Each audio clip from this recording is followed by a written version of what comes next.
Hello, everybody, and welcome to episode something in the mid-20s of Get the Flick Out of Here. I've lost count. I'm your host, Alex Pawlowski, and with me, as always, is Kate Elizabeth. I've been dealing with a whole bunch of family stuff that isn't important, but I'm just tired and just stressed and whatever. And it's not the best environment to more not very conducive to me talking about my all-time favorite movie, but maybe talking about my all-time favorite movie will bring my spirits up. So yeah, let's do that. Let's talk about it. Kate, this movie is called The Burbs. It is. I have watched it now 4 times in the past week because I wanted to make sure I knew I like it had been too I had foregone my usual like yearly viewing for a while, probably since becoming a father. So it had been too long, and so I was like, let's get on. And one of the viewings, because I just picked up the new Blu-ray edition, the collector's edition that they released like 4 years ago. Because the stuff that I had, we should mention this. For some reason, you can't stream it anywhere. You have to buy it to be able to watch it digitally, and it is available on DVD elsewhere. But I can't. This thing has become something we'll probably touch on more, a cult favorite among a generation of people that maybe were too young to see it when it came out, or loved it when all the critics hated it, and finally remember it. It is a time capsule of a certain time, the end of the Reagan era. That is actually, it's about the feeling of America at that time. It has a fantastic cast. It's brilliantly written. It's impeccably directed. It is a very weird kind of an homage to and a send up of like Alfred Hitchcock and slasher movies and everything about it. It's so interesting to me that this thing is kind of found years after its release, decades after its release, a pretty big and devoted fan base. And yet you can't find it to stream anywhere on anything. Nothing has it. And it's weird because Peacock's Universal. This is a Universal picture. Peacock, license it. Put it on your streaming service. People will flock to it. I promise you. Yeah, so it is something that was very interesting to me. So I watched this new Blu-ray that just was released a few years ago. And on it they have a full-length feature-length documentary of the making of it, interviewing much of the supporting cast. No Tom Hanks, but it does interview the director Joe Dante, who directed Gremlins and Inner Space and a lot of things. He was a disciple, not disciple. That's the wrong word. Disciple sounds weird. He was protege.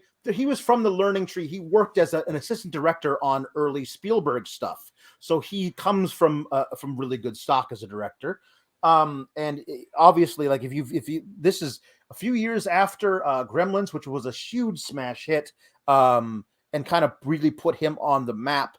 And so they secured it. It was I learned this from watching this documentary. It was the first film produced by Imagine Entertainment, which was a big thing in the 90s and early 2000s, which was headed up by Ron Howard and Brian Grazer. But it was the first film they ever released, and they did a whole bunch of things in the 90s. They were really excited about it. And when also they cast Tom Hanks, and this is before Big came out. He had made it, but it hadn't been released yet. And when it came out, he became a huge sensation overnight. He was on the cover of Rolling Stone, got his first Oscar nomination.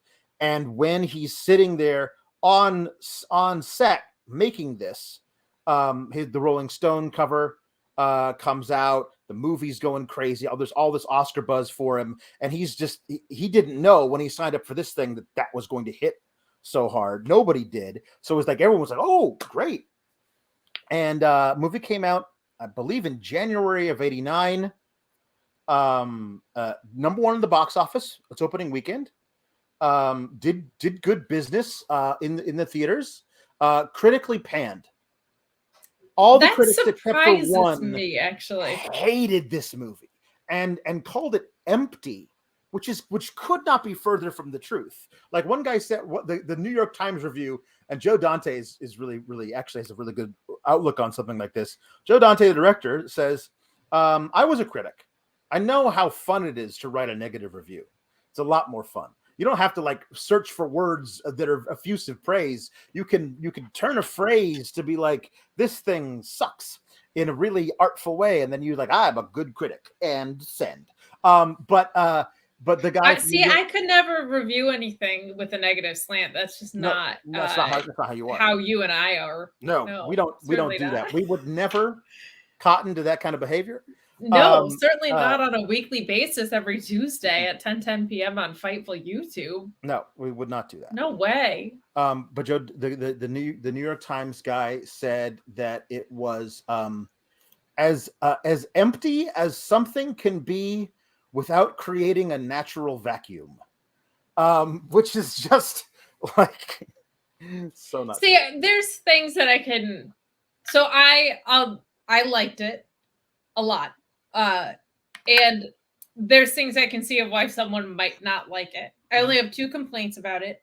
One is minor, one is a little more sweeping, but not anything crazy. Saying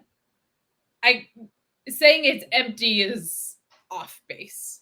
Yeah. Like I could see someone not liking the movie. Saying that it's empty feels very off base to me for a lot of reasons, including not only to your point that there's like actually a message with this, which I really liked, but also there was effort behind this in a way that I feel like a lot of the movies that we've reviewed around the same time, there was not. Like the soundtrack is art included within this. Beautiful. And perfect. And is almost another character in the movie. The score by Jerry Goldsmith, I think, ranks up with any you can find from the time. Like as far as evoking the world the director has set out to present, hardly anything I can think of comes so is perfect as this is. It's its own director in a way. The lighting in this, there was an effort to how things were framed, and a lot of stuff, especially along the lines of the satirical stuff that you and I have reviewed on here. There's not an artistic effort because it's leaning on the fact that there's funny things happening, where this felt much more like I hate to say it like in this way, but it felt like there was a bigger budget behind it or something like that. It was, and that there was an artistic effort alongside the fact that it was funny. There wasn't such a reliance on that. And because you were on record of saying that this was your favorite movie of all time, I did some research and I found some things out that I'm wondering if they're in that documentary, which was what I think is a really fun thing about this is that the script wasn't really complete because the writer's strike was going on. And I think some of the openness of this being a concept and leaving it up to when you have a cast of Carrie Fisher and Tom Hanks and like this high quality group of actors, giving them some leadway is probably something that was really healthy. Where if you had a cast that wasn't so good with a quirky concept like this and an incomplete script, that would not be a strength of the movie. But the cast is a big part of why this works, I felt. Oh yeah. No, the casting is perfect for the main like 5-6 characters in the movie. They're perfect. I wouldn't change anything about any of them. It's so great. A little interesting thing about it is, yes, it was done during the writer's strike. The script was locked in at the time of shooting. There were only 2 movies being shot by Universal at the time this was made. This and Fletch Lives, starring Chevy Chase, were the only 2 movies being shot for Universal at the time this was made. They did the whole thing on the Universal backlot. So everybody could live at home, drive to the Universal lot, do their day of shooting, and drive home and sleep in their own beds, which people really loved at the time. And it was filmed chronologically because of that. Chronologically. Joe Dante loves doing that, but also when you get, there's a certain points in the movie where the environment changes, where something has happened to one of the houses, in front of one of the houses. One of the houses is just gone, and you can't shoot things out of order. If you built a set, you got to shoot things in order, at least vaguely in order. They were talking about how they had 6 weeks of night shoots, which is really, and it's all like they shot it at like 3 a.m. because they're not in the sound stage. They're outside on the back lot. So like if it was bad weather, you couldn't film things, all that kind of stuff. So all that plays into things. But because they skirted some of the whole, hey, we like this improvisation a little bit better. They skirted the whole writer's strike by casting the scriptwriter, Dana Olson, as one of the cops at the end of the movie, and then just included him on the run sheet every day so he would be on set as an actor. And they could be like, hey, Dana, could you write? And he would just like, yeah, no, that's pretty good. You could do like, without breaking any of the rules of the writer's strike, they were able to actually have him on set giving input, which is really great. That's very clever. Yes, I think that there's something about it, the way that it was put together, which is it was so unique about the way the whole thing came together. I think that maybe if it had been done at a different time, it wouldn't have come together the way it did. So to begin the recap, they have one of the I think one of the true iconic opening shots of the era, maybe of history, if you've actually seen it. The old Universal logo was just a spinning globe, with had the Universal on it. Now it has like that weird thing where like you're like skirting the edge of the earth as it rotates towards you, and there's big things and loud music. But the old one was just a spinning globe, and as the globe spins, the camera pushes in at the United States of America into the middle of it. And I've done the research because I'm very very interested in to say where these people decided in America this is set. And the best I can figure from where it actually zooms into in America is like Western Iowa, which is such a weird place for it to be the Burbs. But like, it is like people who move out in the middle America in these little idyllic communities, like outside of a city of 150,000 people, nothing like the suburbs of Chicago or like, across the Hudson from New York. It's a completely different kind of suburbia, but it is specific to what they wanted to do. They wanted to have a little bit of Midwest thing to it. So as the camera pushes in on Iowa, doesn't have like the state borders or anything. It's just no.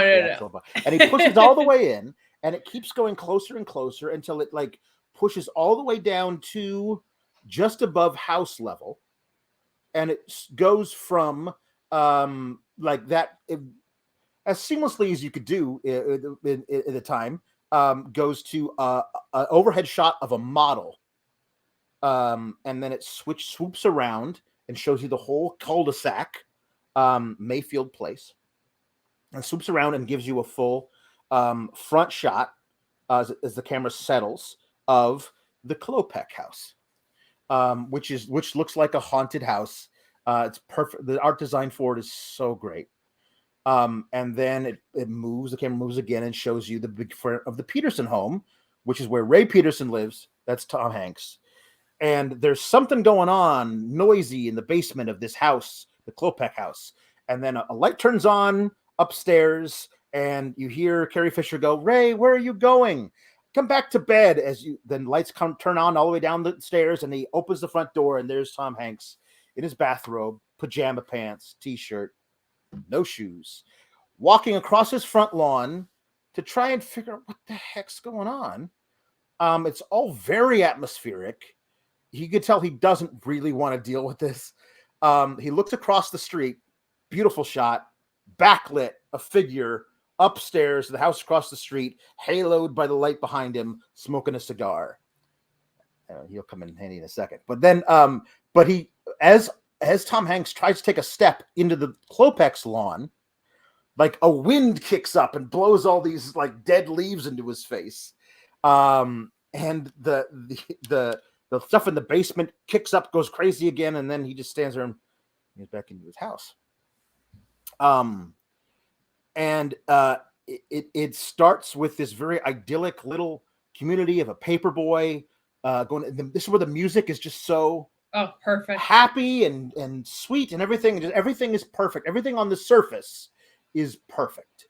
But it's not, because the paper boy's riding his route, throws the paper and hits Tom Hanks, who's coming out to get the paper, right in the chest, and he flings the coffee from his mug after the paper boy, which is just what Tom Hanks. I know it's my favorite movie, but I honestly believe this is one of his greatest performances, top 3 or 4. Like the all the nuance that he puts into this character, working schlub, probably works as an office, middle management, whatever. A guy, early 30s, got one kid who's like 10 years old, married, owns a house in suburbia. That's all we know about this guy, and he creates this very rounded person. But I just love the idea of him just throwing the coffee after. That was such a great little shot. And he's just unbelievable. Like, when you think this is the same guy that did, like, he did Turner and Hooch around this time, and then he ended up with Forrest Gump and Road to Perdition, right. And like Philadelphia was only a few years after this. Like 92, 93, yeah, right. So it's to your point, he has such an interesting career to me, because he's had so many roles where the role demands a terrific actor, and then he has had roles more in this line where the role isn't that much, and he just has his stamp on it in such a special way. And that's like exactly what this is. We've seen this archetype so many times, and he just brings so much life to it. There's so much energy in it. His timing is unbelievable, and he's got on to have such an incredible dramatic career. You forget, like, the string of comedies, including this one. He's just unreal in this. And to your point about the soundtrack too, every time that they're locked in on the haunted mansion, it's spooky music. This opening score of people use the word cinematic to describe suburban perfection, right? Like, the score coming into this, and that opening shot of it being on that like mini town, the model town, swooping up, is artistic perfection. Like, it's really, really, really strong. I think that really the role of Ray Peterson is basically nothing on the page. Like, everybody, he's the straight man. Everybody else around him are nutcases, but he's a straight man, and you need him to be that. But Tom Hanks walks it right up to the edge of the line, where he himself becomes a stock character, but he doesn't. Like, that's what is so great about it. We see the we see the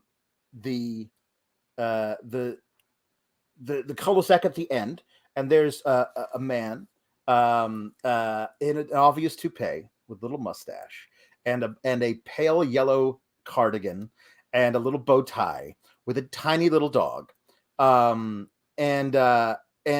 he lets the dog go. The dog runs down the street 2 houses down and circles and takes a little poop. And the thing about it is that this music is so great, because the way the music is, it's so lively and everything. But as soon as the dog becomes the main character of the shot, there's an added part of the music where you hear it go woof woof woof woof woof woof woof woof woof woof. I mean, like, it's so weird, but it's artistic. Perfect. And it's just perfect. So then you see Tom Hanks, morning, Walter. Here's a little detail. Why I've always thought that the name Walter as the name for a giant wrestler who chops people until they die. doesn't really fit the characters, because the first person I ever saw with the name Walter was this character, and so I've always like, yeah, Walter's not the right name for a guy like Walter. But anyway, course. So then he doesn't even respond to Ray, but you can go, Queenie. Queenie is the name of the little dog. Perfect. The dog sprints back over there. He's a good dog. I had to interrupt you because I learned a fun fact about this little Bichon Frise dog. Oh, yes. This dog was also the dog in Silence of the Lambs. Oh, my. Oh, perfect. Precious, I think, with the dog in Silence of the Lambs name. I, of course, never saw it because, as you know, it's I'm a giant sissy. Yes. Mm-hmm. Yeah, and that's the Silence of the Lambs is the perfect movie of something I wish I could watch so badly. That is the furthest thing from something I could ever watch. It would be really interesting to be able to like tell you, like on a DVD, what chapters are all right for you to watch and what chapters you have to skip. You know what I mean? Because I think you'd really, really enjoy the discussions between Jodie Foster and Hannah and Anthony Hopkins in the prison. But probably that's about it. Probably that's about it. But yes, though, the little dog, she's great, Queenie. Little Bichon, little buddy. Yeah, perfect, tiny little. What do you call it? Bichon Frise? I think a Bichon Frise. It is a tiny little poodle terrier. Basically, is what I would describe it as. And this is good for you. That lawn needed fertilizing anyway, says Walter as they walk into the house after he's clipped some flowers. Goes back in the house. Now, Ray goes back inside, and now we meet 3 new characters. There is Corey Feldman. At this time was a megastar starting to happen. Now, drugs would stop that from actually blossoming into something, unfortunately. But like, he had done License to Drive and A Dream a Little Dream, where he was like the lead character in these things, and it was a huge heartthrob. And he was like, do I want to do like an ensemble comedy? Like his agents were like, no, you're an above the title guy, not like the 5th lead. You're not. And he's like, but the script is so good though. Like so he decided to do it, and I'm so glad he did it, because he's perfect for it. He is perfect for it. He is this kid named Ricky Butler, who I would guess, because this is summer vacation time, so I guess he would be going into his senior year in high school, I would guess. And you never really get. This is what I love about this movie, is it makes you fill in the gaps, but the gaps are kind of obvious to fill in, but it never holds your hand. What you kind of figure out is that his parents are gone. They've gone away for a vacation of some kind, and they have left him behind to paint the house, which was a terrible choice on their part. Such a bad parenting move. They do not know their son, because all he does is get paint everywhere. He barely paints anything. But that's why he's here, right? One of the things that I've always, if I could ask Dana Olson questions, it would be, tell me about Ricky Butler's parents. I want to know what characters they are, what the relationship they have with Ray, and we'll talk about him in a second, Art, and like all that. Like, if they were here during this week, would the father be participating in their little spy ring? Like, I don't, like, that's interesting. Like, the whole little detail there. There's also, if you look at the model, and I made sure to freeze it this time, there is a separate house that is kitty corner from Ray, between Walter's house and Rumsfeld's house, who we're going to talk about. Nobody from that house is in the movie. So it's interesting, like are there people who just don't really associate with these types? Were they gone on vacation too? We'll never know. But there's a house that's there in this whole, it's the only house in this area of the cul-de-sac that doesn't have a character living in it as part of the movie. and that always made me go, but who knows? Anyway, so we meet Ricky Butler, who comes out with an open can of paint and spills some immediately. Of course. And he's got a stereo set up outside. It must be 7 a.m. And he immediately starts putting on the great late 80s hair band music. And out from the door, his next door neighbor, Mark Rumsfeld, lieutenant in the U.S. Army, retired. Mark Rumsfeld comes out wearing combat boots and little cargo shorts that are like 4 inches above the knee. And he comes out with his little trophy wife, whose name is Bonnie. And she is just all dolled up all the time in little slinky lingerie. Wendy Schall, who plays her, says that they had decided that she was a showgirl in Vegas who met him there and then married him. And he's, I'm going to guess, 25 years older than she is. Yeah. He's a little archetype or whatever, but he was definitely in Nam. He actually mentions it at one point. Yes. So he's that guy. There's a certain archetype in the 80s of Vietnam vet, whatever. There's apparently a deleted scene they never actually filmed, but it's in the script, where you see inside Mark Rumsfeld's garage, and it's just an arsenal of weapons. Just like he's just commando in there. But they never actually shot it for the film. He's like always ready for war. Mm-hmm. And again, music being its own character in this, no better than this like Patton-esque remix music that he gets that follows him everywhere. And it's just fun. Like all of the archetypes of the characters have life in them because of the acting performances that are within them. Like we're also watching it now, right? And this was 89. So these archetypes were not as repeated yet. Right. But like even going back and being like, oh, he's that guy. Oh, he's that guy. Like the acting in it's just so good that it doesn't feel like two-dimensional in any way. Like all of them are so brought to life just by the performances. And he's definitely one of them because he has some flat out classic 80s goofy physical comedy at points in this that doesn't feel out of place or tired or anything. Like it's good. Bruce Dern, fantastic. The late Bruce Dern is, as far as I remember, but very recently did he pass? If indeed he did, but he was nominated for an Oscar for no, he's still alive. Sorry about that. Didn't mean to kill you off there, Bruce Dern. Still alive.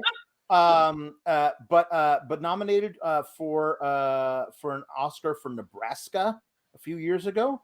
But he was big in the 70s. And it was great that they got him. He was a big, very highly sought after character actor. Anyway, so he runs up the flagpole automatically. A flag. He like is what you're supposed to do every night. You don't let the flag fly at nighttime. You take it down. You fold it up the way you're supposed to fold it. He's a military man, so he runs up the flagpole, pushes the little button that goes up automatically, and he salutes the flag. And as he steps back, he steps into the little pile that Queenie left him. And we can tell immediately that this is a sore spot for Mr. Rumsfeld. Yes.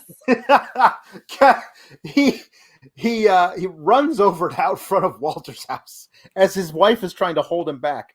I says that piece of scum barking rat of yours has just taken his last dump in my lawn. If I find one more, just one, I'm going to catch him and staple his ass shut. Is what he says. And then Queenie runs to the big bay window in front of Walter's house and starts barking at him, which I just love. Queenie be like, I'd like to see you try, old man. Yes. Which I just think is so knowing that this dog is being shit talked on. Yeah. Like is fantastic. The dog was like, I know. I know exactly what I'm doing.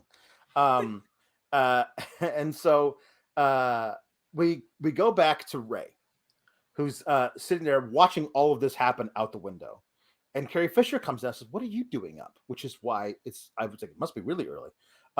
He's just looking out, kind of amused and happy. Hey, Walter's dog just took a dump in Rumsfeld's yawn again. And then Cubby Fisher says, "Good, honey," which is just she's just so dismissive. I love her in this so much. Now that one I know she did pass away, and she was so damned funny. Everybody in this documentary, when talking about her, says she kept everybody in stitches when they weren't there. She was so funny. Everybody loved her. And I thought that was such a great thing, because she gets to play the downer, the whole thing. Yes. She's skeptic always about everything. And I love that she was the one who was making everybody laugh. But there's a whole little segment here of Ray and Carol have this wonderful just rapport. Carrie Fisher and Tom Hanks you really believe that they're because they talk about how they met in college, so they've been together for like 12 years or whatever. And you can tell they really love each other, even though they argue all the time. It's a very sweet relationship. But she's just so pissed at him for just some of the weirdest stuff that he does. She's making a giant batch of what looks like French toast batter. And she, wait a minute, are you going to eat any of this? And she's like, no, I got that thing with my stomach again. And like, again, that thing with my stomach again just tells us everything we need to know about who this guy is. It's just 100%. So we find out he is, it's his first day of his vacation. So it's a Monday. Very crucial. It's a Monday. First day of his vacation, where he should be at work today. He took the week off. And she says, let's go up to the lake. Let's go up to the lake. And then we'll relax up there. You call going to the lake resting. It's 4 hours on the tollway in holiday traffic to sit in some wet, dank cabin. This is what he says. And wait for that neighbor with the enormous head to get drunk and fall down the stairs. That's not my idea of restful. And she says, he's a hydrocephalic, and I don't think you should make fun of him. And it's just the way that, why is that even the script? Because it tells us who these people are. I love it. And he says, what I want more than anything is just to be lazy, sit around the house, listen to the ball game, maybe drink a couple 100 beers. I love that line. Maybe smoke the occasional cigar. And she shoots a look at him, and he says, outside, which I just love that. If you want me to fix the barbecue, I'll do that. I just need to be lazy. Let me be lazy. She says, fine, it's your vacation. And then we're introduced to Art. We introduced to him who creeps into the Ray Peterson's backyard with a gun, with some kind of rifle, because he's going to shoot a crow. And then we just see Ray looking out the window. He's like, "Oh my God, Art's got a gun," and he runs out. And as Art is training the gun to try and shoot the crow, he misses Ray's head by about that much. And he goes, hey, Ray, good morning. What are you guys eating in there? And then we get the whole thing. So Art, next door neighbor on the left of the Petersons, is also I would venture to guess out of work as opposed to staying at home. But his wife went for the week to go visit her mother, and he says, why didn't you go with him? Like, are you kidding me? The two of them in the same house together? I'd rather chew broken glass. So he's eating everything in the house. He's finishing up a big plate of French toast, sopping up the syrup with a sausage link, but they're out of syrup in this one bottle. So he gets up from the table like he owns the place, walks over, throws that syrup in the trash, gets another one out of the fridge. But not only that, he gets out a whole pineapple, a plate of some leftovers, and then some ribs that have been put away for safekeeping that they made on the grill. And he's just eating the whole thing. They're talking about Ray sticking around for the thing. Oh, good luck relaxing with those maniacs you got living next door. So this is where we're talking about the Klopeks. They've been living there for a month. A month seems like a short amount of time for the tree to completely die in their front yard and the lawn to just completely turn to dirt and for the house to collapse, basically. But I think that they're overselling what's happened to the house on purpose as part of the joke.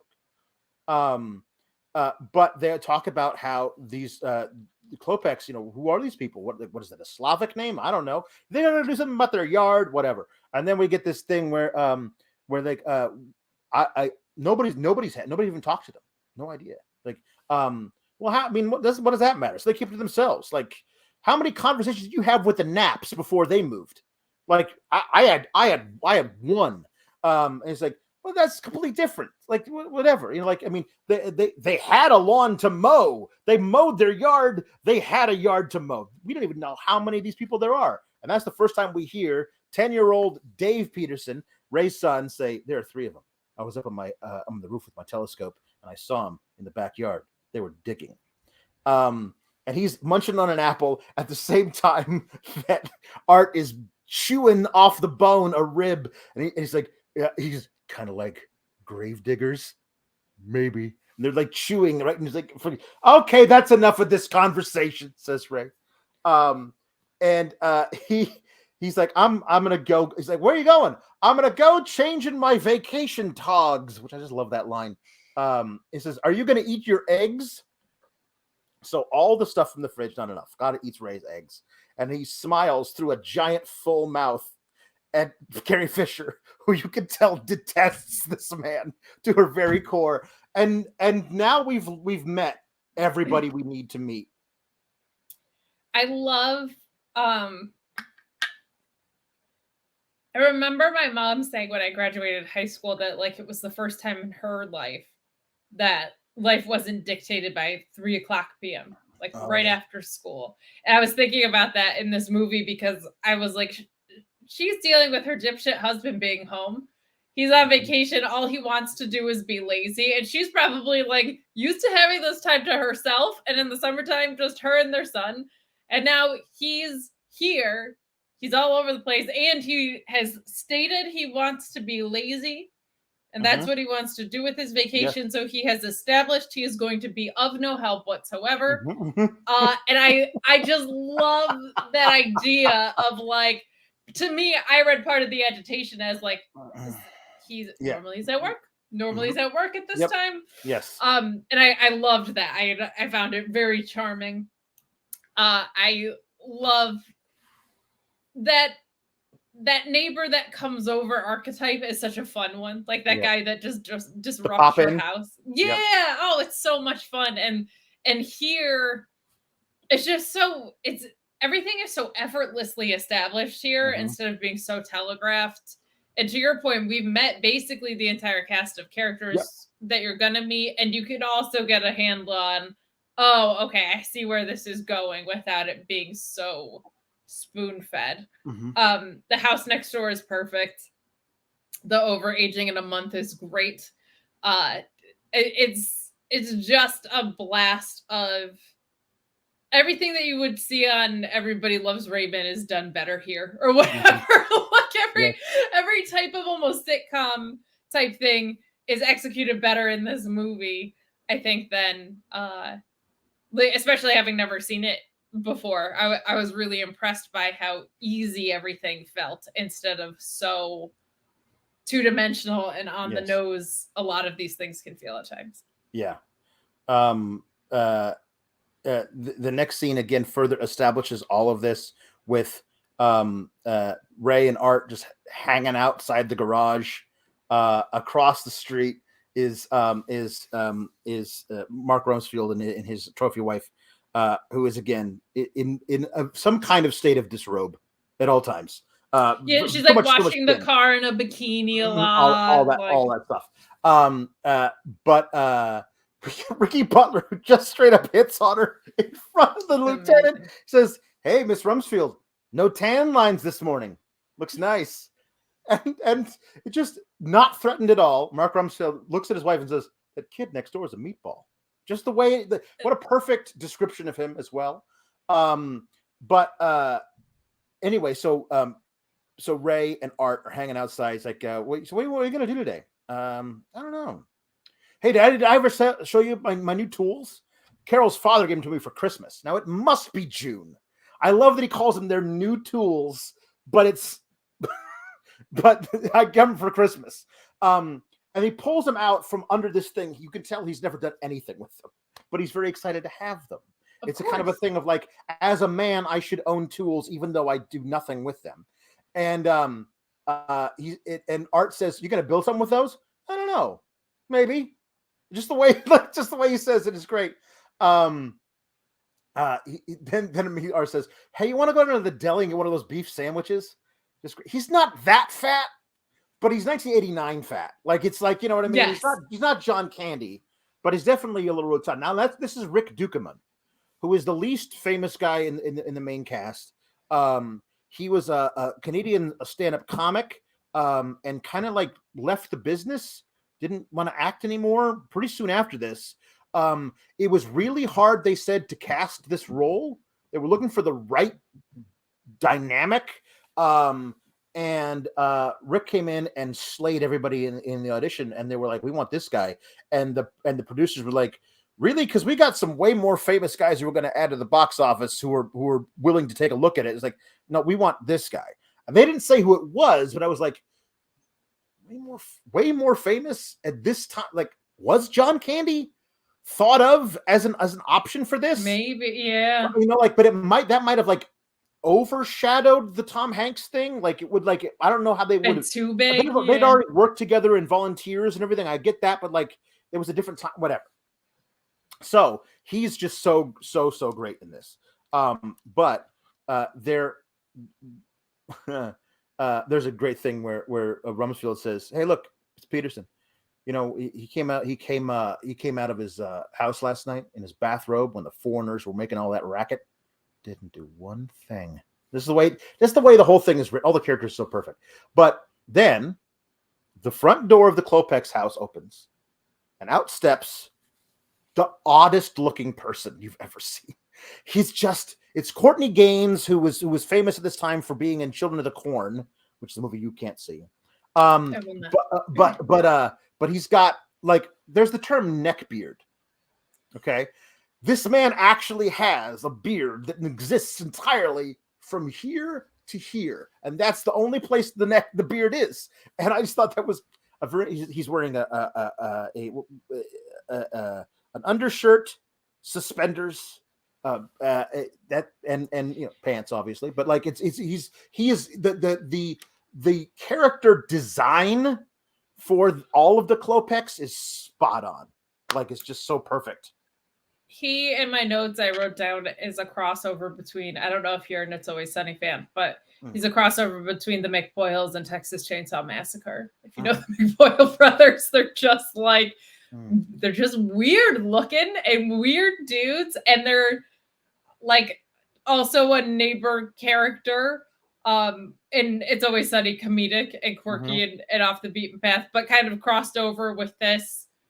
I feel like most suburban neighborhoods have that one family that feels kind of like maybe financially they're not in the same bracket, but maybe they just barely are. They wouldn't normally live in the haunted mansion type house. They would live in the one with like the Chevy truck outside that's rusting or whatever.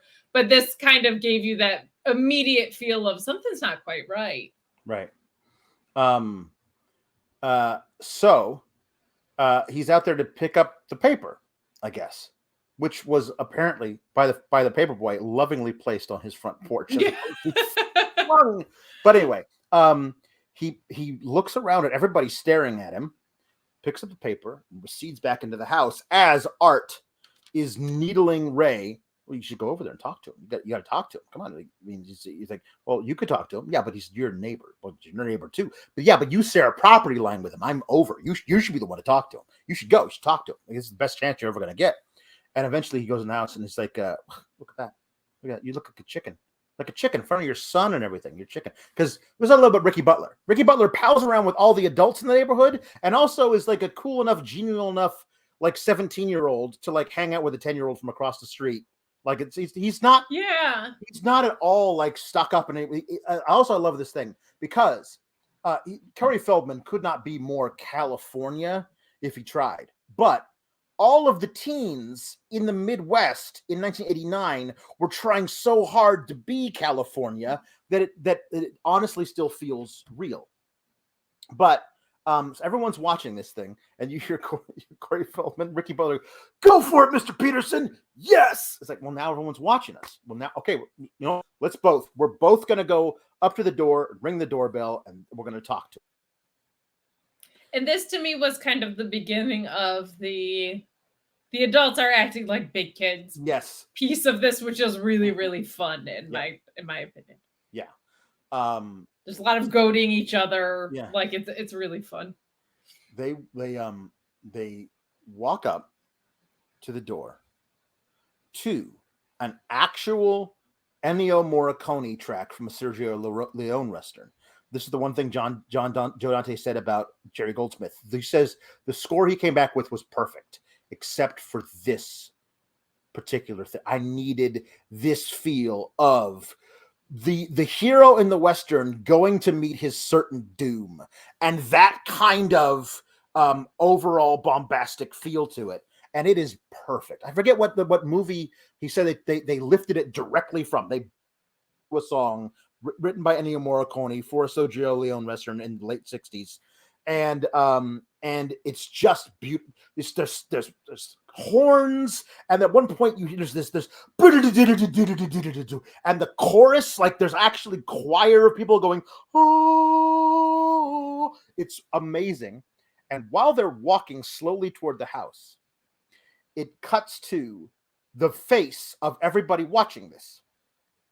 Pushes in on Corey Feldman, pushes in on Bruce Dern, on Wendy Shao. It points at the very end of this whole thing, as it cuts back from them walking to all these people. It pushes in on Walter, and then it pushes in on Queenie the dog. It's one of the funniest shots because they're making it so overly serious that they're poking fun at it, but and somehow the timing with the dog is mean mugging the camera. Right, like it's unbelievable the like squinty eyes that the dog is giving to the camera. I don't know how that made that work, but it's incredible. It's so good.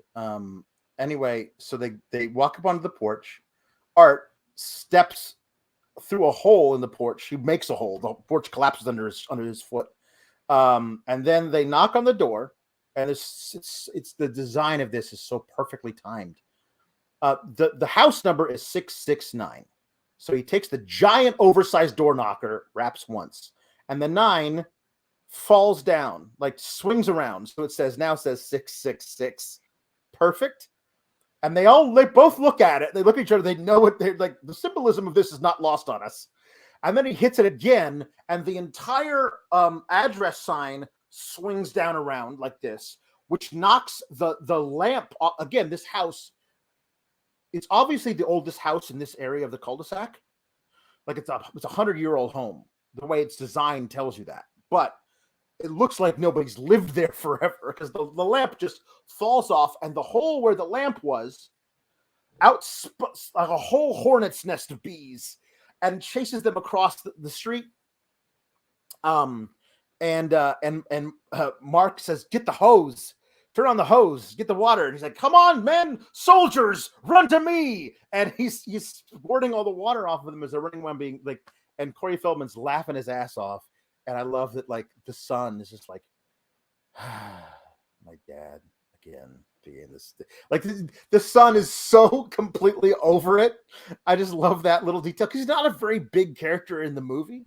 The son isn't, but like, I think it's vital for Ray to have the kid there because it's part of like not like looking like a chicken in front of your son, but like just having that as part of like you always have that in the back of your mind of like, I gotta be a good dad on top of all this other stuff. Am I being a good dad by setting this example or whatever? Anyway. And he almost like, we'll get into it later, but like he's almost a narrator-esque type.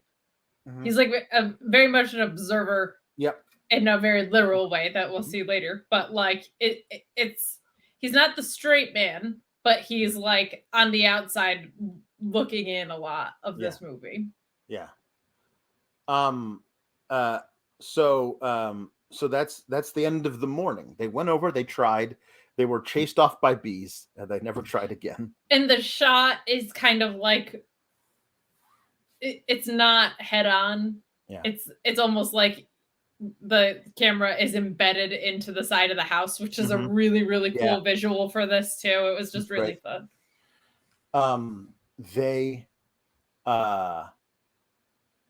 The next scene is at night. It's weird because they shot the whole thing late at night, so you can never really tell. I think it's basically right after dusk. Like that's when it's supposed to be, even though it's pitch black out. He comes out to take the dog for a walk because he's tired of his wife nagging at him about if we should have just gone to the lake and you wouldn't have all these bee stings. Like, listen, if I went to the lake, I'd have twice as many of these by now. So I don't want to hear any of it. It's like, where are you going? I'm going to Banff, Canada. Okay, I'm taking the dog for a walk. Let's go.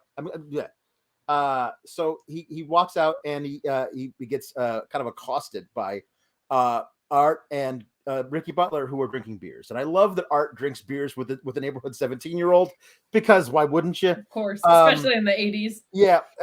And there's this. This is where they tell the story of Skip, the soda jerk, who 30 years prior murdered his whole family with an ice pick. Dana Olson talked. This was basically the impetus for him to write the thing was that like he grew up in the suburbs of Chicago, like right next to Chicago. But the suburbs where you wouldn't even know it was right next to Chicago unless you like looked at it from above, like it was completely insular. And like every so often you'd hear about, hey, that was like 3 suburbs over, some librarian snapped and killed his whole family and then killed himself. And it was just so weird to think growing up, like you never know, like Mr. Flanagan down the block might actually be Jack the. Just that thought of it was really always stuck with him. And so now he wrote this thing about this whole idea of that. So the Skip idea of this guy who murders his whole family with an ice pick and years ago, and Ray being like, yeah, I remember when that happened. That was crazy. And so then there's a little like Corey Feldman intentionally scares him, and he's like, I'm going inside. Come on, it was just a joke. I love he says, I'm gonna go do something productive. I'm gonna go watch television. And the next thing you see is him playing Jeopardy with his wife, like watching Jeopardy and like playing along with it, which I thought was fun. And you could tell they do this all the time. Yes. They have little notebooks where they keep score. Like that's a very sweet thing to do. He's eating fruity cereal out of the box with his hands, which is a perfect little like of who this guy is. It's perfect. Did you notice the gremlin cereal in this too? Yes, I did. Fantastic. That's great. Product placement. Which we learned about in Attack of the Killer Tomatoes, part 2. That's right. There's a knock at the window and it's Art, and he tries to hide every time Carrie Fisher looks. Just great. There's so much of the, again, as you said, adults being little kids. It's like, come on, we gotta go. And Tom Hanks is like, I don't know what he's doing. Listen, I'll be back before Final Jeopardy.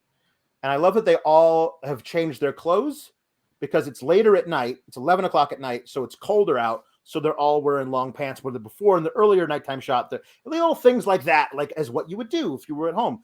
It's still warm out at 7, but it's not warm out at 11. That kind of a thing. Love that. They are decided to snoop everywhere, and so Rumsfeld has brought a night vision scope, infrared scope, and they're going to look through it at the thing across the house. And so they're watching it, and Tom Hanks being the skeptic and everything. This is all I love. Corey Feldman is narrating this for his girlfriend. She's like, "Why can't we go see a movie? A movie? That's all make believe. This is real. This is my neighborhood. We're gonna sit on my porch and watch this." And he narrates the whole thing to his girlfriend. But they're snooping with this night vision scope. And then they see the crazy stuff happening in the basement with the lights and everything, and it just like goes crazy. Like it sounds like I love that. Tom Hanks says it sounds like a transformer is over there. Like not like a transformer, like an electric transformer, but actually like a transformer, like Optimus Prime.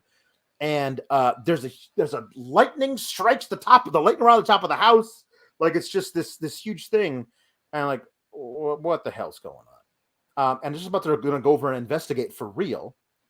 The garage door opens, and out very slowly, this late model Buick boat type car drives very slowly down to the edge of the driveway, which is maybe 25 feet. And the kid we've seen before gets out, 18, 20-year-old kid, pulls a big, hefty bag of garbage out of the back seat of the car, or the trunk of the car, puts it in the thing, and then takes a garden hoe and just goes crazy with the thing on this. And he just goes nuts. And you then it starts to rain, puts the lid on top, gets back in the car, backs it into the driveway closes.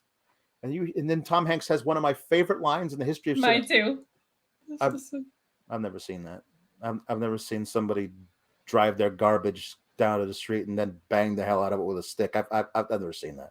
Just the way he says it, it's just so perfect. I love him so much in this movie. He's just so great. And it's like, well, we got to go over there and look at the garbage cans. But it's pouring down rain. It's like, call me overly cautious, but the three of us snooping in their garbage at 11 o'clock at night in the middle of a rainstorm, like, yeah, okay, we'll do it tomorrow. He says. Everyone agrees to do it tomorrow.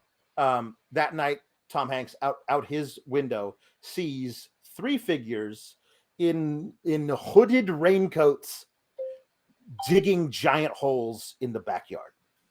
In like synchronicity too. Yeah. It's just like how my notes are all like, so good. So it's so great. And again, like so artfully done. Like there's so many shots in this that the lighting really gives it a whole other feeling. That it, like a lot of things could read very flat if they weren't taken care of with our artistic integrity. Yeah, the music the whole time. The music. But the next morning, we're introduced to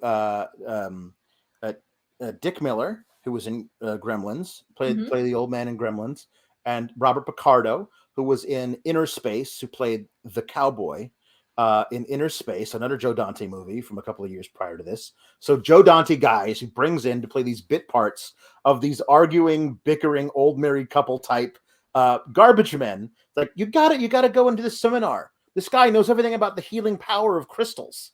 It's like, no, Wednesday night's no good for me. I'm in a bowling league. We're taking on Roselli Plumbing. Not happening.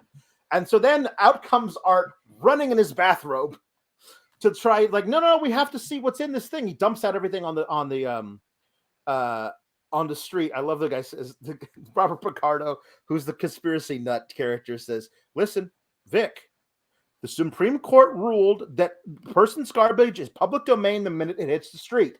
So what everything he's doing is nice and legal. And Bruce Dern runs out in his little tiny camo boxer shorts. Amazing. With half of his face still has shaving cream on it. The other half doesn't. I love that little detail. He jumps in the back of the thing. He's arguing with the garbage man. And meanwhile, Carrie Fisher and Tom Hanks have this crazy drag argument about what's going on. Like, this is always like whatever. Like, I just want y'all go up to the cottage. You and Dave take dollars to the cottage. Fine. Let me just pout around the house all by myself. All you do is pal around the neighborhood with all those chuckleheads. And she then Dave runs in, and he's trying to interrupt their giant argument. And it's like, Dad, your mom and I are having a conversation. As he says that, he says, Art's throwing garbage all over the street. Your mom and I have a conversation. What? And then, like, running out the door to go and join them. And so there's no body. Long story short, there's no body. There's nothing there. Not a finger, not a nose, nothing. And they've poured garbage all over the street. So when I said the house, the environment changes. So you can't. They have a giant pile of garbage that stays in the street for the rest of the movie. So so you can't shoot anything out of order, because then you have to like go in and replace the garbage every time. It will be a nightmare. So he said, no, they were digging. It's fine. They're probably fishermen. They're digging for night crawlers. They need bait. Like, no, obviously what happened was the kid saw us. He came out when we were asleep, and he took the body out of the garbage can, and then they buried him in the backyard. And that's when the garbage men get the hell out, because who knows what the hell's going on. And this is where we find out that Walter's missing, because Bonnie finds Queenie. You're dirty and you're shaking. I wonder if Walter knows you're outside. So the house is locked. They can't get in. But why is Queenie outside? That's weird. So they go in because Mark has cut a hole in the thing so they can get in. A soldier's way saves the day. And they find that Walter's not there, but Bonnie thinks it's a rat, finds his toupee on top of the stove. And I love the way that Brewster rationalizes this. You know, one thing about these old guys, they don't ever leave the house without their hair. No, sir. Walter left this house in a big hurry. And just the way he puts it all together in his mind. And then there's a comedy. And then they all leave because they broke a plate of cookies, and like, let's not break any more laws or plates of cookies. So with this great scene where like Queenie's there on her leash, and Ray is writing a note like, Walter, your window is broken, and something else, blah blah blah, because we all thought that. And he crumples that up, because how do you explain this? And then he just writes, Walter, I have your dog, Ray. It's a fantastic little device, but also the fact that joke comes up at the end of the movie. Yes. So then he slips the note and the toupee back in through the mail slot. And that's when he notices an old man at the top of the top room of the Klopek's house looking at him. It's like, hello, Mr. Klopek. Mr. Klopek, hi. Ray Peterson. I just wanted to know. And the guy goes back and says,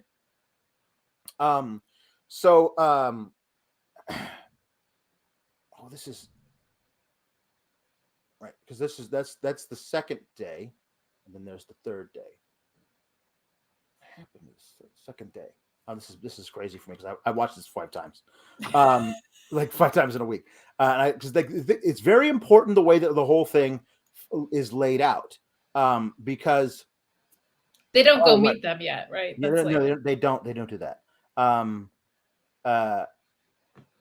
Yes, that's that. Yeah. Okay. That's the second day. And then there's the third day. I forget what happens for the rest of that's it. Hey, where's your dad? I think he's in the basement with Art. They're playing canasta or something, but they're not playing canasta. Art has this book of now you have to know, in the mid-'80s, there was what they call the Satanic Panic in the United States, where there were all these things all over the country, anecdotal ideas of like these Satanists who were having witches cults, and they were kidnapping children, sacrificing them to the devil. This was a thing most people believed. I mean, now you have people who believe that there are litter boxes in schools, and kids who define themselves as cats are using them in the classroom. Honestly, people have believed some crazy shit in this country for a long time. It just change. The shit changes, but the crazy people don't.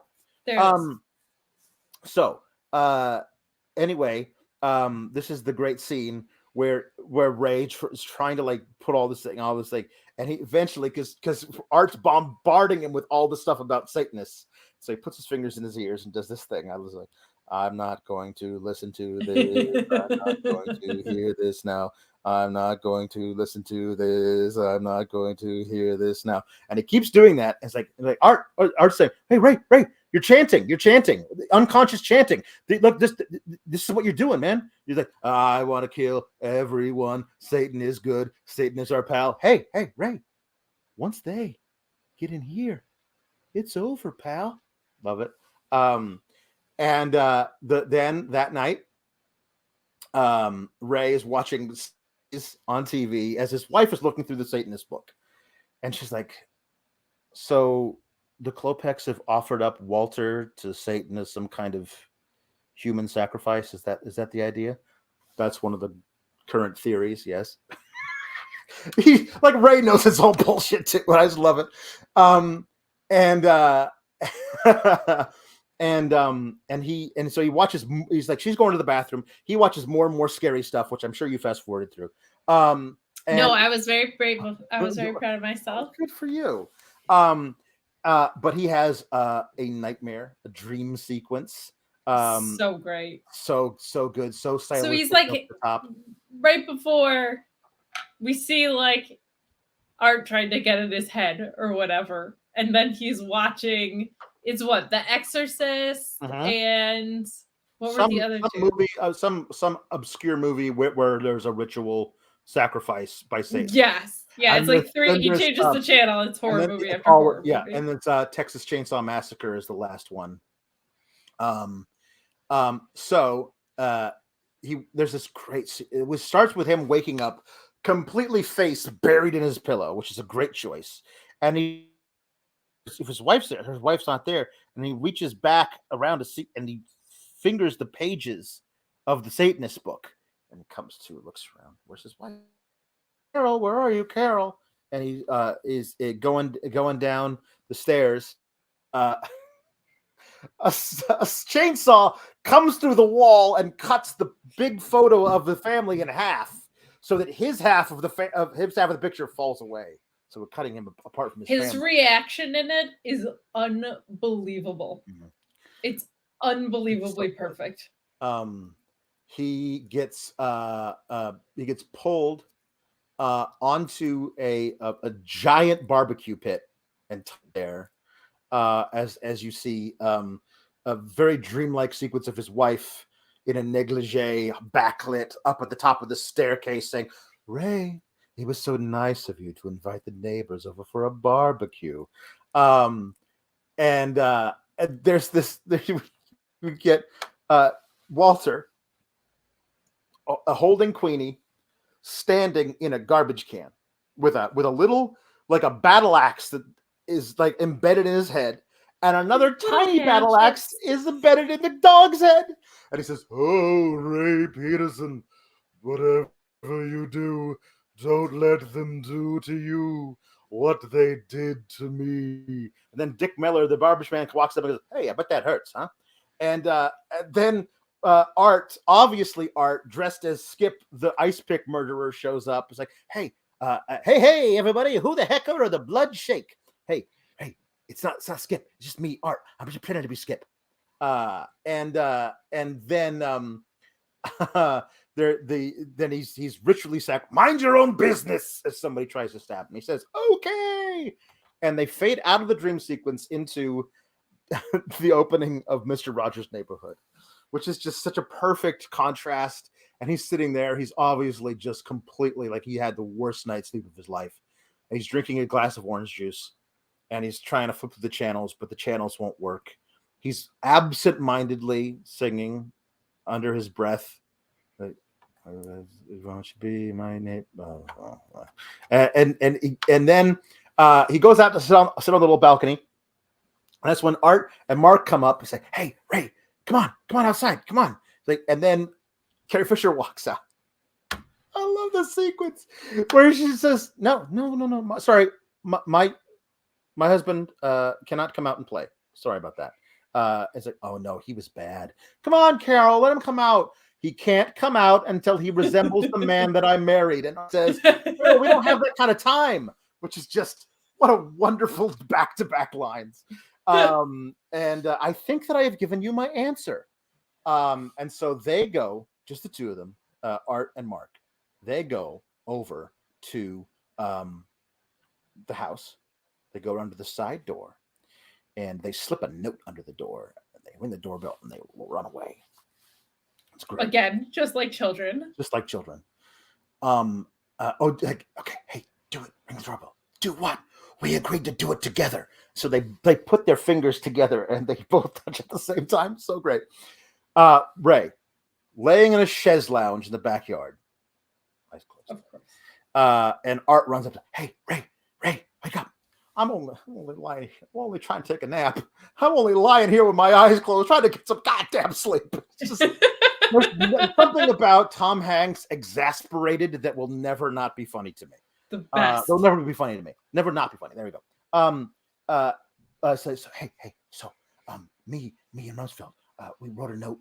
We slipped it under the door. We rang the bell, and then we ran. You did that? Yeah. And he flips out. It's like, they're going to think that I did it because the old guy saw me write a note and put it under Walter's door. So now they're going to think that I did it. Like, you did that? Oh, okay. Well, that doesn't matter. You got to give these people a little goose every now and then. Let them know that you're there. Now they know that we know that they know that we know. It does matter because they're going to suspect me.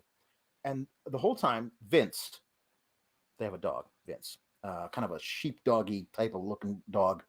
I've been digging under the fence, and he's playing fetch with Art absentmindedly until Art realizes what he's playing fetch with. What? Ray, do you know what this is? It's a bone. It's a femur. It's a femur bone. A femur happens to be human thigh bone, Ray. How do you know that? Biology 101. I mean, look at the size of this thing. You think it's scam off a chicken or something? I love that line. He's like, where did Vince get this? He dug it up from under the fence. God, I love this scene so much. And they just start slowly walking over to the fence together, just completely right next to each other. It's like, Ray's there's no doubt anymore. This is real. Your neighbors are murdering people. They're chopping them up. They're burying them in their backyard. Ray, this is Walter. And they just scream as there's the zoom thing where it's just like this, it's just so great. It's like a super zoom in and out while they're screaming, and then the zoom stops, but they keep screaming, which somehow just makes it even better. Like, the best. And then you see a shadow on the other side of the fence walking over there, and then a little crumpled piece of paper flies over the fence and lands in Ray's backyard. And immediately they both know what's happened. But Art's trying to convince him this is not what's happened. And Ray is backing up towards his house as Art is like, okay. No, it's probably just a credit card receipt. The guy's a litter bug. Could be anything. No, it's my note. Like, no, it's just my note. And Ray turns and runs around and gets smashed in the face by the screen door as Carol is walking out. And immediately takes these two empty cans of beer and crushes them and throws them on the floor because he's angry he got smashed in the face. And Carol says, "Oh, great, crush a beer can. You feel better now?" And Tom Hanks goes, like, he's just got a bloody nose, so he's holding it like, I feel a little better. This is so great. And so this is where Carol says, this is crazy, okay? Before somebody falls off a roof or lights themselves on fire, I say we all go over there, introduce ourselves, have a nice neighborly chat the way we should have done a month ago. And Bonnie says she'll make brownies. And Art says, hey, that's great. Well, you keep them busy. You're not invited. So they walk over there, all of them together. Mark Rumsfeld, carrying the brownies, goes through another hole in the porch. The brownies go everywhere, and there go the goddamn brownies. Is a shirt you can buy in 17 different designs all over the web. There go the goddamn brownies is one of the lines that is stuck in the Pantheon, which I love. And so the kid opens the door. It's like, hello, it's Carol Peterson from next door. Can we come in? And so everyone goes in. There you go, Sonny. A little something for the old sweet tooth. So perfect. All of this is perfect. And the inside of the house is just, it's like from a different time. It's all dusty and everything, but it feels like it's 1925 in the house. 100%. It's the candelabras and also the casting here equally as great as the rest of the mains. Like, oh my God. Brother Theodore, like even just as a name is fantastic and hilarious. Everybody just like, they don't fit together, but they do. Like, they're not like rednecks. They're not rich, but they give that like haunted mansion-y vibe. It's just such a funny, fantastic collection. The other thing that's so great, is so perfect, is that it is that same. There's a touch of intentional xenophobia that is important. Like what you think as the audience about these people upon first meeting them is what they think, and that's probably part of the problem. It's a very interesting little thing. So, hey, I didn't catch your name there, Sonny. Hans. Very fine Christian name. Hans Christian Andersen. What are you, Catholic? I do not do that. No. There's he knocks this frame off of the table, and they pick it up and says, "Pretty girl, a friend of yours?" No, it came with the frame, which is great. Why do you have whatever? And so they open a window, and then we meet Brother Theodore. He's my uncle Ruben, and this little man with a round face and just perpetually grimacing, just walks over to Ray Peterson immediately and says, "You are the one who lives next door." It's just great. The timing is unbelievable. Let's all sit down and have a chat. Let's all make some coffee. And so out comes Hans with a bowl of pretzels and a tin of sardines. Is the refreshments they have? Sardine. And Bonnie says, "I'm trying to cut back," which is great. So funny. And Carol just takes one pretzel and goes over to Ray and offers him sardine. And he looks over at Carol and says, and so he's the one who's got to eat the sardine. Right. And he's kind of like also not making eye contact. Nope. He knows. Like it's such a perfectly awkward scene. And one thing that I loved about this movie is at no point are there elements of anything being supernatural, but it's also not slasher gory. So it's just mostly suspense. And what's fun about there being no supernatural involved to me is like they actually get to meet, like they're actually sitting and having a conversation in the same room. Right. And like there's weird things happening, but without a supernatural element, you're not like, oh, something weird is gonna whatever. Like you just get to sit and watch them be awkward in this like fantastic, charming little scene. The tension is just so high. All this thing, and then he takes the most agonizing bite of food ever committed to film. Is him forcing this pretzel with a sardine on it into his mouth. It's so great. And then it's a nice home. Yeah. Good solid walls, knocks on the wall. Good solid floors, says Marcus. He stomps on the floor, and you hear from the floor, up from beneath, tap, tap, tap. Hey, got somebody tied up in the old cellar. Have you, Rube? Which I love that he calls Ruben Rube. And then that's when out of nowhere, Tom Hanks just starts to just cough or sneeze or upchuck all of the stuff that he's just eaten. And he has to like take a thing of newspaper from one of these packing boxes. So good. Spit the whole thing in there. It's like, it's packing dust. Sorry. So this is where we meet. Like, well, let's go look in the basement.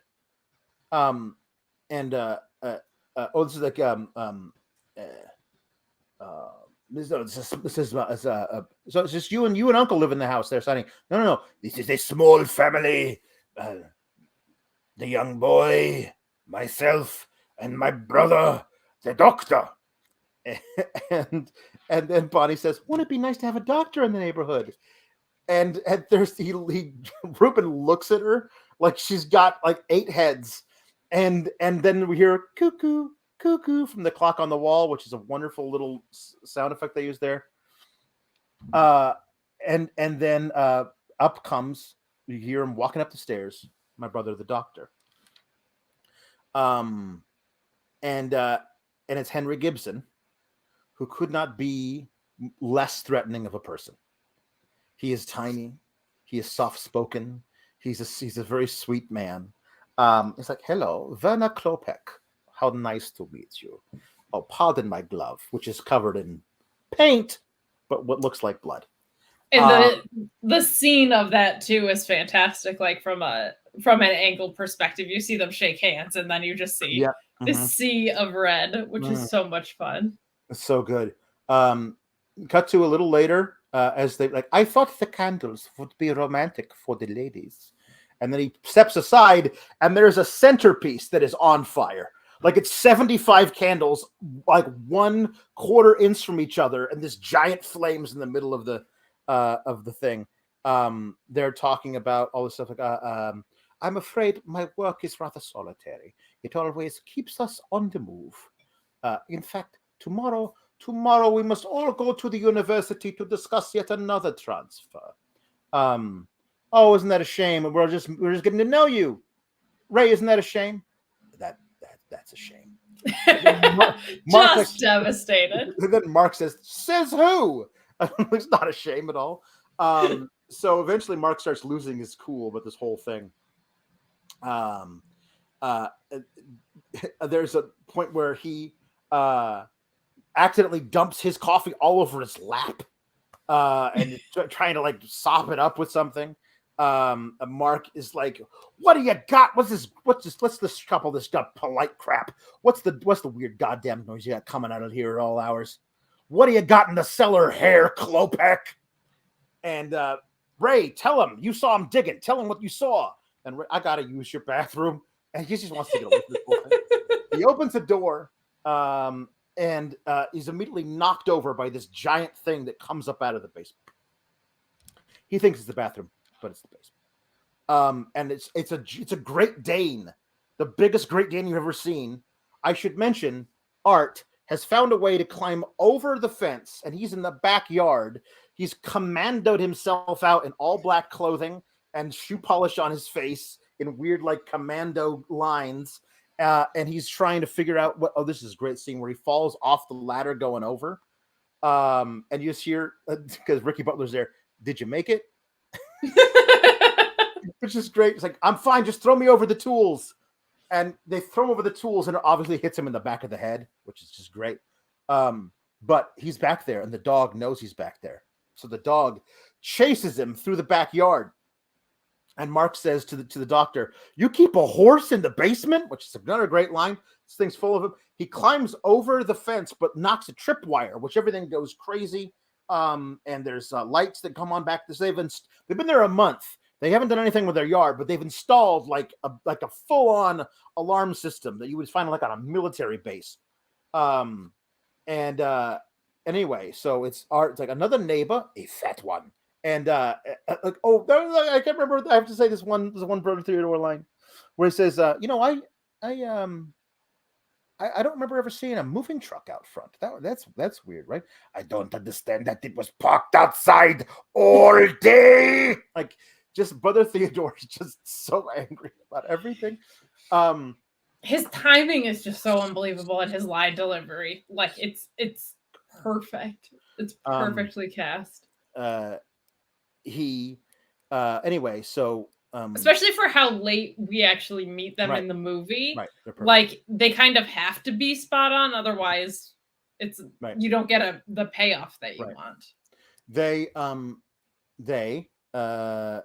We see them all saying their goodbyes. Sorry, everything went so bad. We're sorry. We'd love to meet you. Whatever. And the last person to come out and say goodbye on the back porch is Ray. Says, "Doc, it's been real. Let's do this again sometime real soon. Thanks." And they leave. The next thing we see is them arguing about whether or not they're psychos. And Ray's just sitting on the steps. I love the way his head is framed in the shot between the two posts of the banister.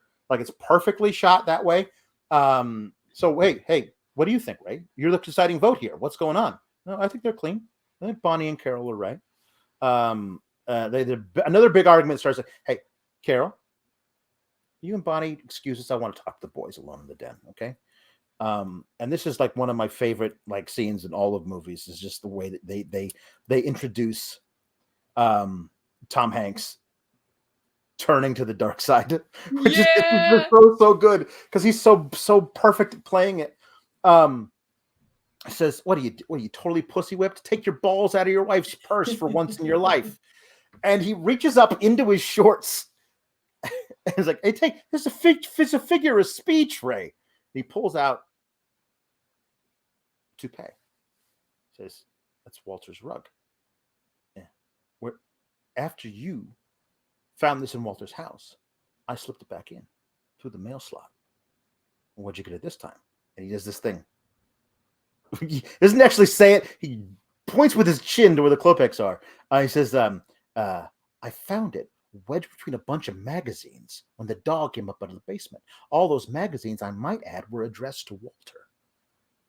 That means the Klopeks went back inside the house and got the hair. What do we do now, soldier?" Like, Bruce Stern is just killing it in this part. And Ray, this little, he's like, "You heard him say they're going away tomorrow. As soon as that car leaves in the morning, I'm going over that fence, and I'm not coming back until I find a dead body. Nobody knocks off an old man in my neighborhood and gets away with it. It's just, he just completely turns 180, and he's the most gung-ho about like this whole operation now. The next day he has this really well underplayed scene about how, like, hey, why don't you go visit your sister, take Dave to see his cousins. I mean, listen, I'm gonna be gone all day. I'm gonna playing golf with Art. So you guys gone. It'd be perfect time for you to go see your sister. Why do I get the feeling you're trying to get rid of me?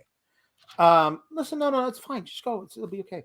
And then Art comes out in the most ridiculous golfing outfit ever, with a club, and he's going, hey, Carol, you see my new golf glove? I got it so I don't get blisters playing golf. We're going to be playing that much golf, really. As Carol pulls away, and then she's like, you think she bought it? Well, she bought Ray's, but I don't think she bought Art's thing. No, not at all. And they have this whole situation that they're all set up for, where they have to cut the wires on the telephone pole to make sure the alarm doesn't go off. So they send Art up there, who's fully decked out in like a lineman costume, like somebody who would be a guy who works the power company. And you hit the wrong wire up there, Art. You're a post toasty. You can't do this. It goes all the way up there, and they're watching him as he's up there. And Bruce Dern says, I don't know that he knows what he's doing. I should mention, Bruce Dern is fully decked out as like a Green Beret. Like he's got full camo, everything, wearing an actual Green Beret. He's got his gun. He's got a huge military walkie-talkie. Says, why didn't you go up there? If he doesn't know what he's doing, why don't you go up there, Mark? And Mark looks up there and goes, well, it's very high. And Tom Hanks looks at him like, look at you, commando. What do you do? It's very high. I just love the reaction of Tom Hanks there. Is so good. So Art snips the wire, gets electrocuted, falls off through a shed out there. He's completely, he's okay somehow. But his fingernails are black. His fillings are hot, all that stuff. Of course. So Ray and Art go over, and Mark is manning the lookout, eagle eye, on the top of his roof to watch everything. Meanwhile, Corey Feldman has invited everyone over for a party to watch whatever the hell happens today. So Art and Ray start digging in the backyard, because that's obviously where they buried him. And so time is obviously passed, right? People are showing up at Ricky's for the party. Mark Rumsfeld is up there eating animal crackers out of the little box that looks like a train car, which is so great. And so they can't find anything in the basement, so they can't find anything in the backyard. It's been hours looking. It's really hot back there. Let's go inside. So they find a way to break into the back door, because using a credit card apparently doesn't actually work to break into the back. You can't pick a lock with a credit card. So they smash it and they go down there. The atmosphere of the basement is just so perfect. Like there's cobwebs and rats and it's just great. And they come out and they see this furnace. It's a giant furnace. It's not a regular furnace. No. They got the whole thing wired with batteries. There's new conduit that's going up through the house. The thermostat on a regular home furnace, that's supposed to go to 5,000 degrees, you think? And this is where my brain, because I'm overly analytical and I try and find like the reality of all this stuff, I always feel like maybe the Klopex picked this house because they knew that at one point in the past, it was a mortuary and it had a crematorium furnace in the basement, which is why they needed it for the work that they do. That's why they picked this house. My brain went to, you should have called the cops instead of breaking the house. No. That's also correct. But there's a wonderful part earlier is like where Carol when they were all in the living room together, she says, I think it's wonderful you've been able to stay with the original wood. I was never over here when the Naps lived here. And Brother Theodore says, how unfortunate for the Naps. It's just so good. So good. So this is the Naps house. Anyway, they start up the furnace, and it just belches a giant flame out of the furnace. And then Ray Peterson, Tom Hanks, steps forward, and the camera pushes it on his face as he goes, "This is no ordinary furnace." Oh. With the like the gravitas. This is no ordinary furnace. And they start digging up the basement. And so this is where everything's we see, because Rumsfeld at one point the sniper rifle that he has slipped down the slope of the roof. So he goes and tries and gets it, but he gets startled when Corey Feldman goes, "Yo, Rumsfeld!" So he slips and falls all the way off his roof and lands on his tailbone. I don't know how he's not dead. But because he's recovering from that, he's not on the roof when the Klopeks come home. And they pull up and see that there's some crazy shit going on in the basement they know is wrong, and they know everything else is crazy. And so they turn off the lights and they back up. I should mention, all the Klopeks went and they took the dog with them. So, very important, the dog's not there. Yes. So anyway, there's that thing. And then he's back up on top of the house, right? This is when they hit something metal with their, Ray does, with the pickaxe in the basement. 5.5 feet down in this little thing that they're digging, they hit something in this bunch of sludge. It hit metal. They buried him in a crypt. We found Walter. Eagle Eye. This is Task Force 1. We found Walter. And this is where Rumsfeld is saying, "Oh, we caught you, Rube." But then coming up the street, parking in Walter's driveway, is the station wagon. Out of the station wagon gets Walter. He's being helped into his house. Got a walker by a woman and her husband. And this is where Rumsfeld's like, Raymond, we got a big problem. Guess who's not in the basement? Walter, he's back. But he can't hear that because he's just been shoveling mud on top of the walkie-talkie, right? This is where the Klopeks come back, and they've just brought a squad car with them. Like, apparently you can go and retrieve a squad car from the police station. They'll just follow you. That's how you do that. Nobody had a cell phone. You couldn't call the cops. You just say whatever. So that's when Mark Rumsfeld sees that. The Klopeks with coppers. Corey Feldman sees them. This is where the whole thing starts to go crazy. Art is up there. Art sees that it's Walter. Holy crap. He sees the Klopeks. He says to Ricky, "Stall him." And so he tries to stall the Klopeks, but they drive around him. Ricky throws himself on the hood of the cop car and says, "God bless him." He says, Officer, you got to help me. There are all these people. They're in my parents' house and they're eating all their food," which is not an untrue statement. That would hold up under a light. That's a very good point. So Art runs down the stairs to say that Walter's back and the Klopeks are here and they brought the cops. But just as they're doing that, Ray with the pickaxe hits the gas line. It starts bubbling up. You can smell it. I hit a gas line, Art. There's all kinds of gas. It's going to blow. Run, as he tries to pull himself out of there. There's an argument going on upstairs. Everyone's trying to figure out what the hell the cops are here. Art runs up. We hit a pipe. There's all kinds of gas. It's going to blow. The whole house just... Earlier in the movie. In a scene that would inspire Michael Bay for decades. Oh, so true.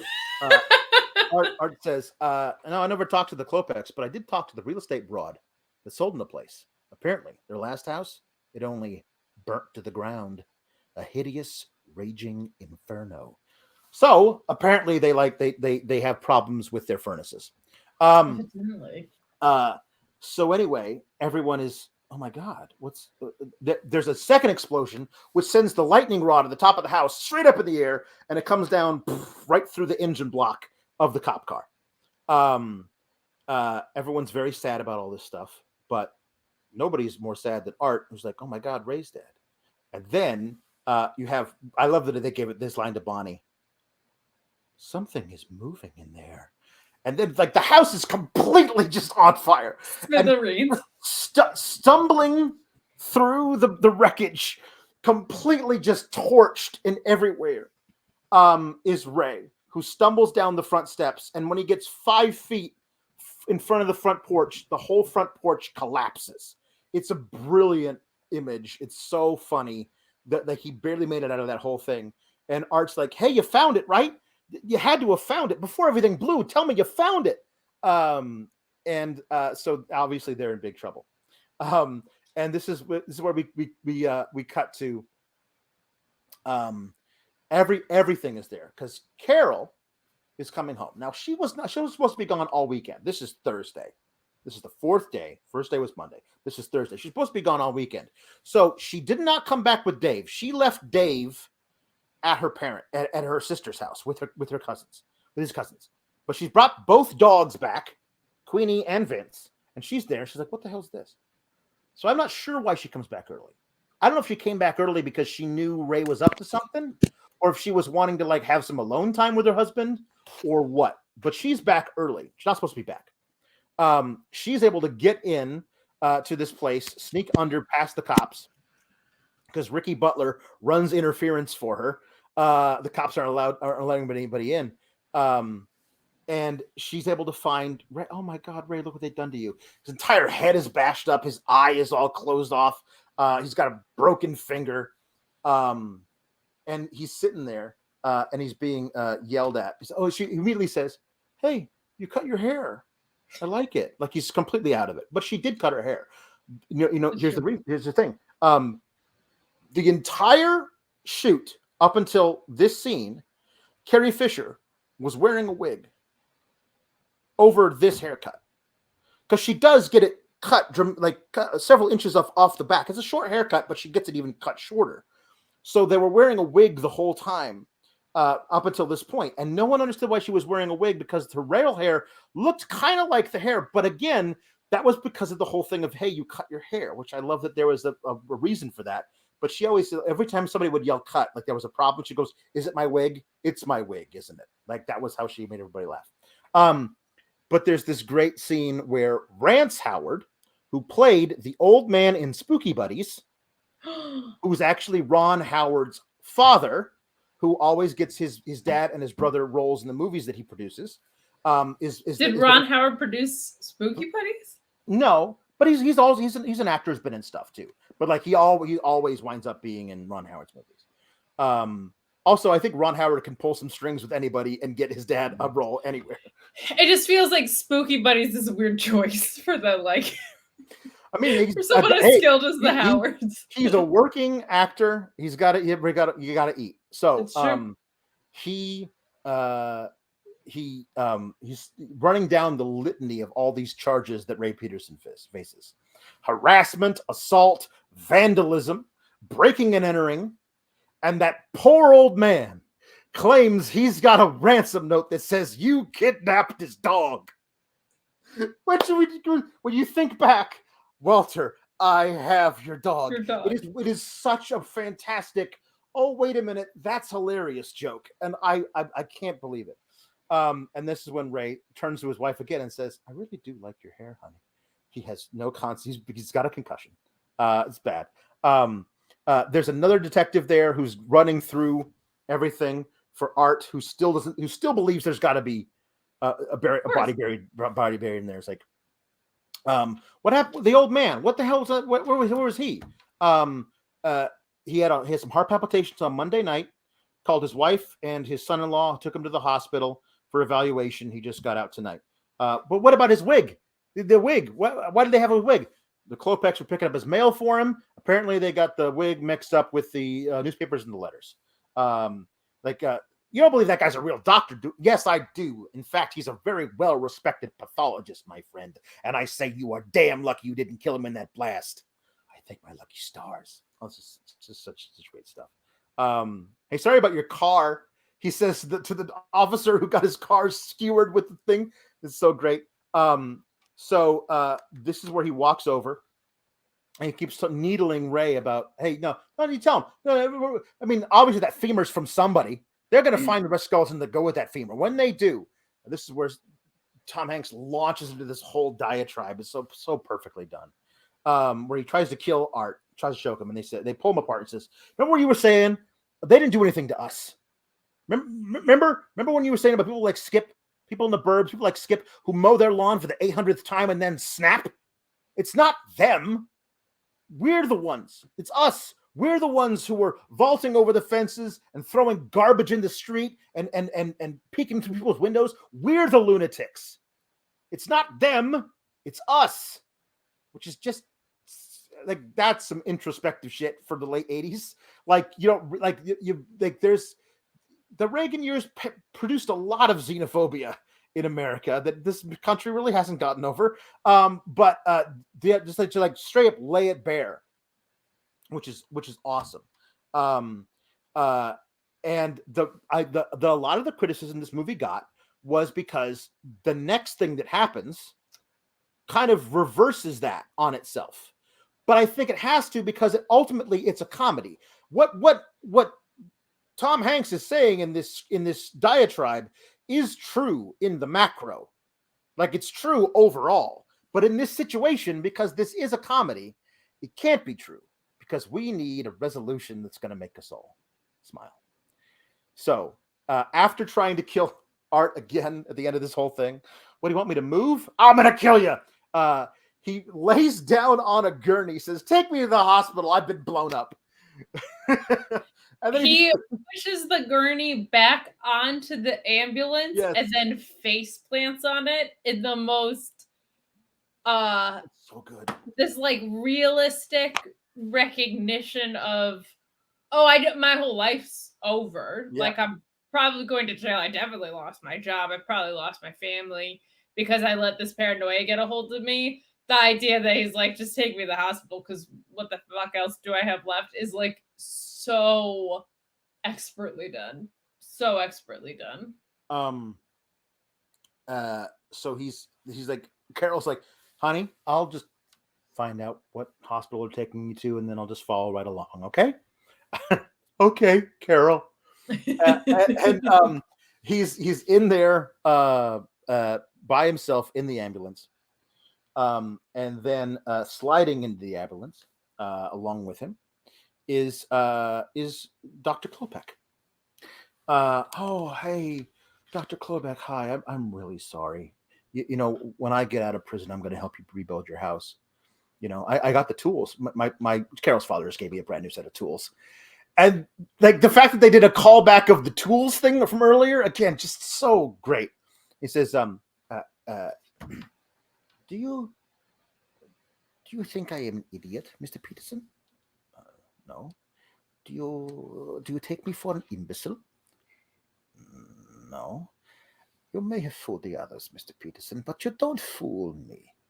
I don't. No, you don't. It's just so great.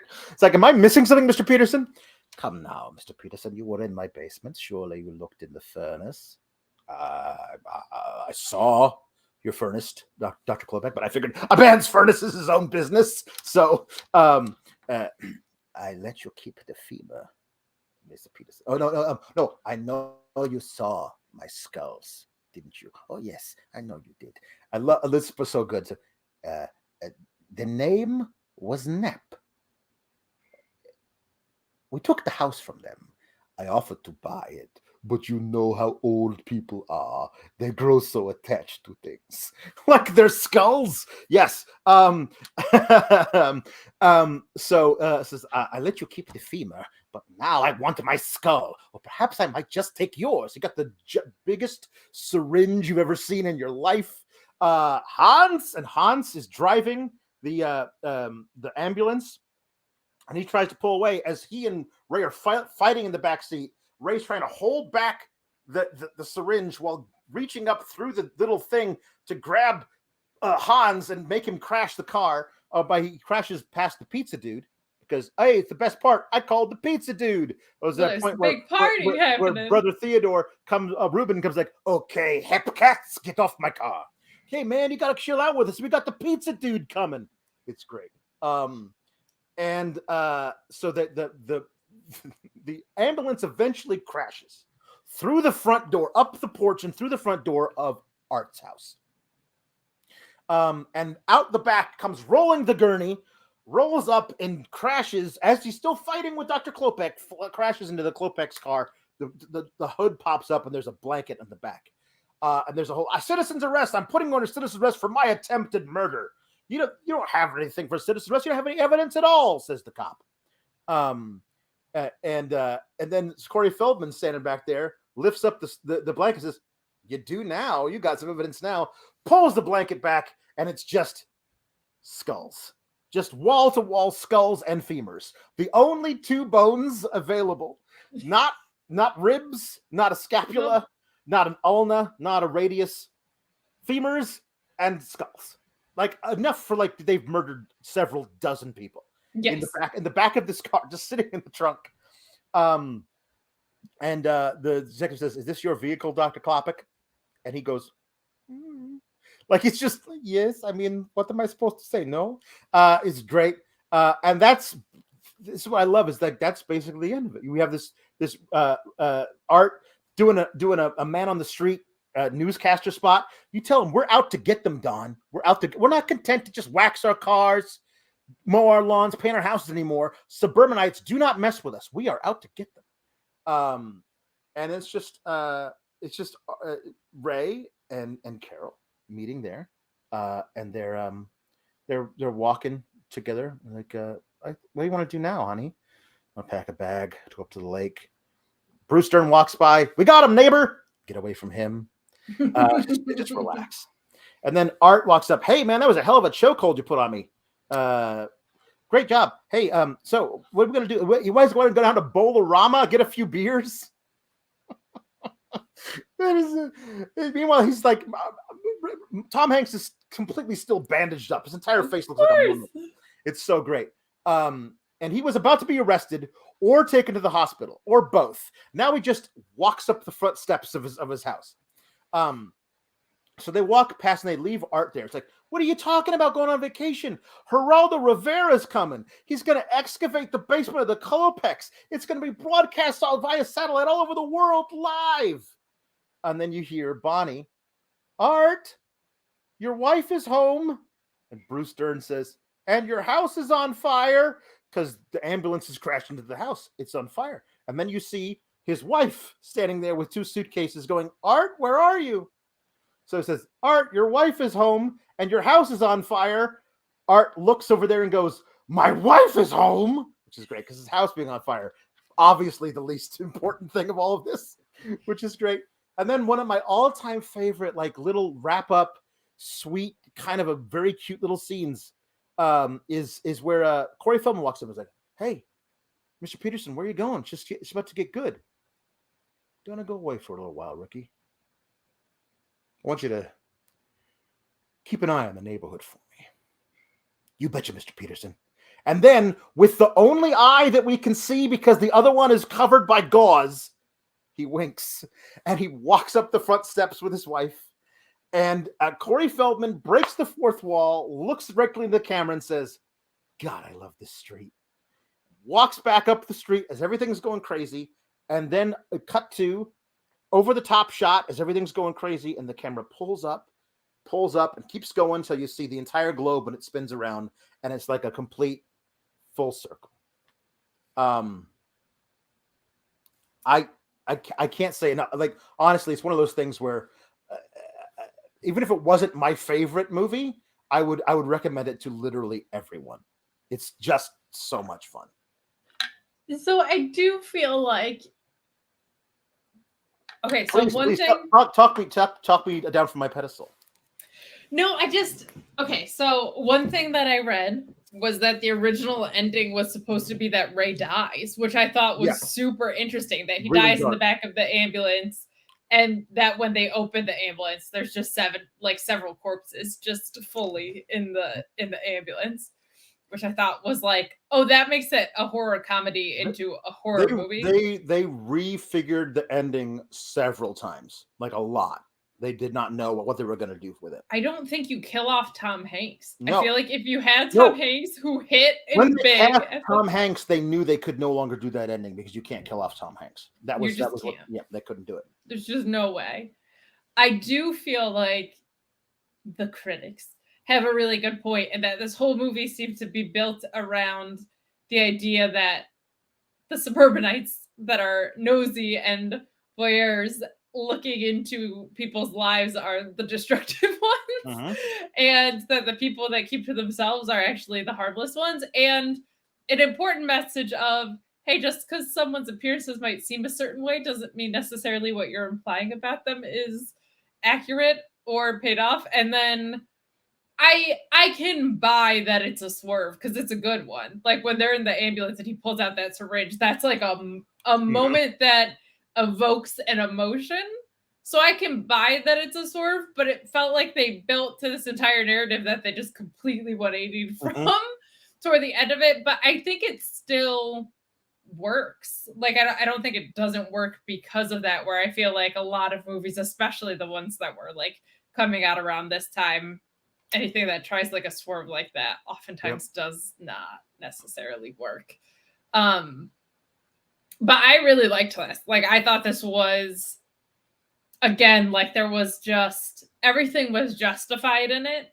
I feel like maybe something that didn't come across in the review that I felt like was true watching it was you see Tom Hanks' descent into madness a little bit. Like it's not like a switch. There's a moment where it like peaks, but like when Art has his ear and is talking to him about satanic rituals in the horror movies, like Tom Hanks takes you on the journey of somebody that is like descending here, which I think is really, really well done.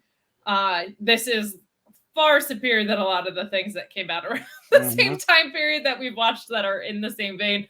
So much of it is the acting performances. I just can't say enough for how well this was casted. I thought it was fantastic. So a couple of things. They didn't know what the evidence was going to be. They reshot the reveal of the pull away of the blanket because it's an inset shot. You don't see anything. You can't. There's not a shot where you see the people reacting and the skulls at the same time. It's just the skulls. So that was shot months after filming. That interesting. They did not know what they were going to do. The first was, I don't know why this was the first option they went with, was dead cheerleaders. Like several dead cheerleaders. I don't know why. I guess because that's like the ultimate suburban thing, right? Like Satanic Panic would like they're going to kidnap your daughters, right? So like, but I think that doesn't really land in the same way. The other one they did, which I thought would have been really funny, and they filmed it.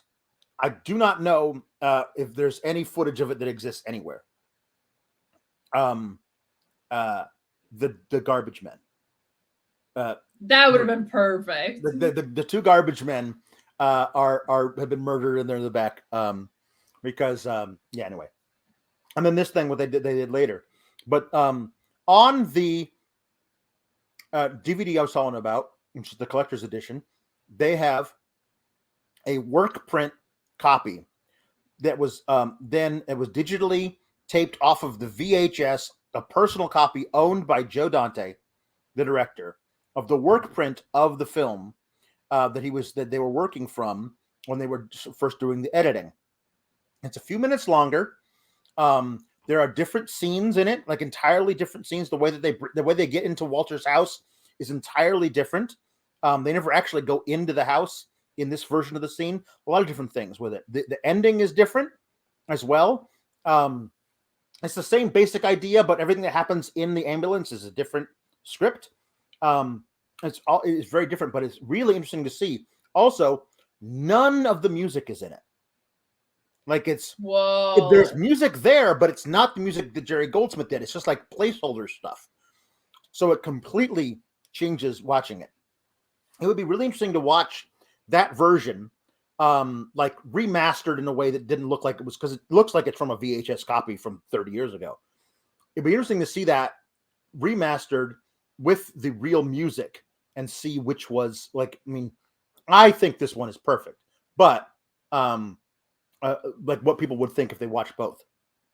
The other thing that's really interesting about this that I learned from this documentary, for a long time while filming, Tom Hanks read the script and goes, "There's not enough here for this guy.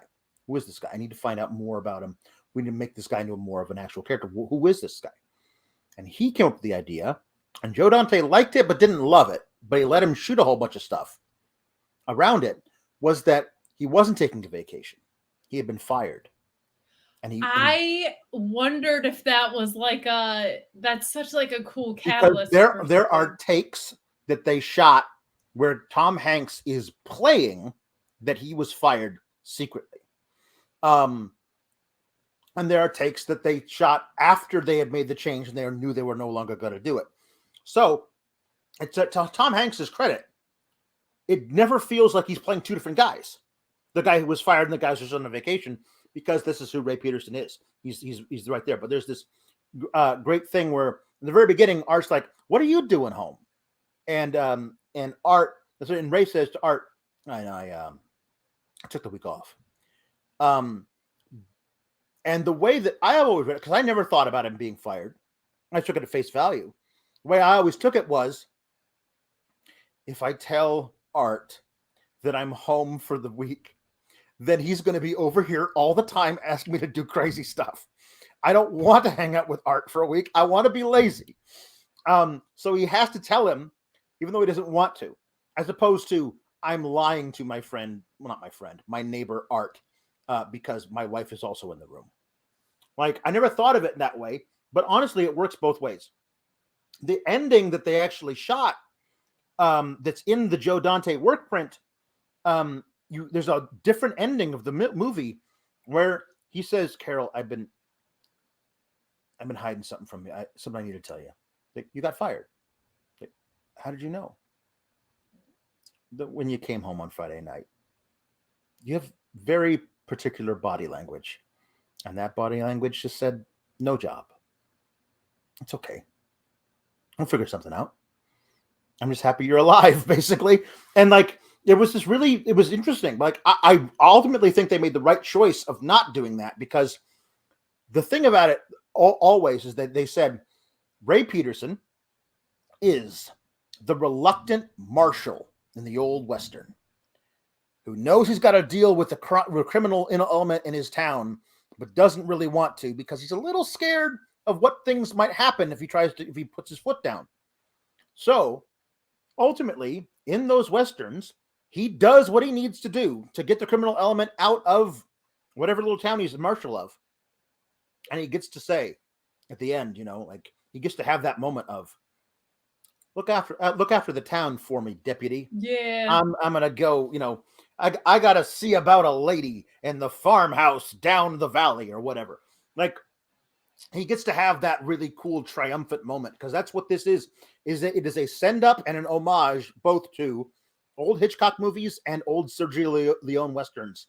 And somehow it is both in the perfect proportion. And to me, it just works. I kind of thought nothing feels out of whack in this movie at all. But I did feel like their bickering at points got a little bit aggressive, like, as a couple. And so to me, I was like, oh, I wonder if we're going to find out that he got fired and is hiding it from her, because it would also justify why he's kind of like psychologically vulnerable to all of the other stuff. Because it seems very much like he knows better and then he doesn't, but like it would kind of justify that, which is kind of where my head was at. But I don't think there's a wrong or right choice. It's just interesting that Tom Hanks wanted to take the liberty to do that, because it seems to me that sounds like he, as an actor, was looking for something to justify why that psychologically happened. That's really, really interesting, because that was kicking around in my head when I watched that. Yeah, I love it. And I think that there's something about, like, the marriage is in a lot of ways like not hanging by a thread, but hanging by maybe 3 or 4 threads. You know what I mean? And there's they love each other. They don't always like each other. Like, that's Yeah. And there's something about it there that is it's very it works because you can tell that they love each other so much, which is why they fight, because they want each other to be this thing. Like, he can't come out until he resembles the man that I married. You can tell that, like, she was desperately in love with the man that she married, and this guy has kind of become lazy. Yeah. And that's not who she married. And that's part of it, but also he's susceptible to weird suggestions from the crackpot guy next door. And yeah. And at one point in the movie, she even says, like, well, you're smarter than those guys or whatever. Yes. Yeah. So, which was like a nice little thing. Yeah. That's very interesting. Very interesting. So yeah, that's it. I can't say enough about all of the acting, and it was impeccable. But Tom Hanks is he's just one of the best actors in Hollywood ever. Like, he's just so damn good at whatever he's given. And this, he wasn't given a ton, but he injected so much into it. It's so well done. I'm just literally playing on my screen up here right now, and I'm watching him come out of the house as it's on fire. And I had forgotten that he doesn't actually walk down the 3 steps. He slides down them, like his feet kind of slip off the top step and slip off the next step. And the way it's done is just so. He's not like a physical comedy guy, but he is like very physical. I remember Apollo 13 is one of my favorite movies. Yeah. And when they finally, spoiler alert, they get home safe. When they land and they're coming back to Earth after they've landed in the sea, like, his performance of, hey, I haven't had gravity for however long is like unbelievably real. Yeah. Things you wouldn't think about as a viewer, but he brings to life. You're just like, oh damn. Like, he's so good. He's so good. He really is. And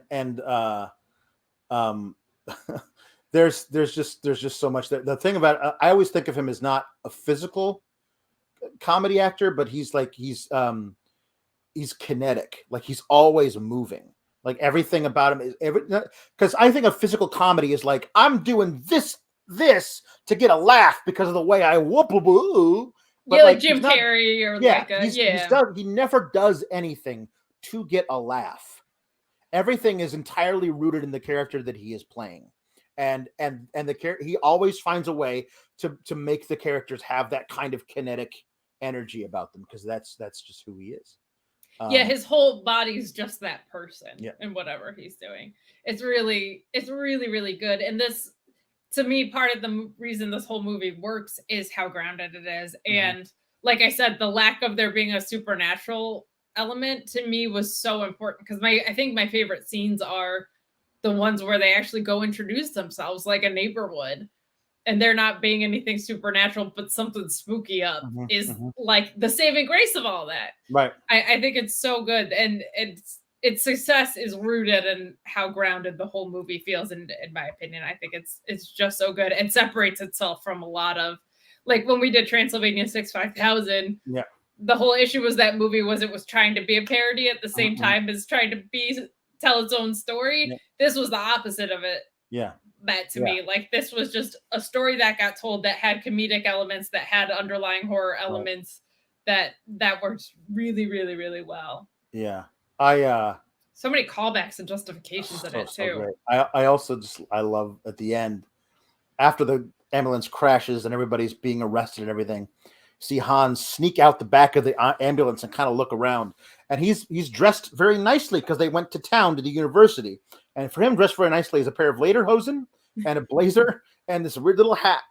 And we see Bruce Dern see him try and sneak away, and he goes, "Hey, Pinocchio, where are you going?" Which was apparently an ad lib in the moment by Bruce Dern that everyone loved and they kept in the movie. But that has become a thing that everyone remembers the movie for, that line as well. "Hey, Pinocchio, where are you going?" And then he goes and he tackles him and he grabs him up and is like, "Don't you make a move, Sonny. I was 18 months in the bush and I could snap your neck in a heartbeat." Like, he just wants to go back to that time where he was in Southeast. I love the other thing. In Southeast Asia, we'd call this type of thing bad karma. Yeah. Like, his character is so perfectly drawn and then perfectly played on top of it with the undercutting of no, I don't want to go up there. It's very high. Like he's so masculine and everything, but he's actually not, like, which is, you got those little moments of it where you see through the facade, which is part of the whole thing of this, is everything looking one way on the surface and underneath it's something else. And that's kind of why it works to me. Yeah, it was great. I'm still surprised that you would call it your favorite movie of all time, but really, really, really well done. I don't even way know ahead of its time. Way ahead of its time. I don't believe that I could say it's the best movie I've ever seen, but it is one of my favorite. Like, just to I'll never watch it and be bored by it. I'll find something new every time I watch it. A new line reading will strike me as funny.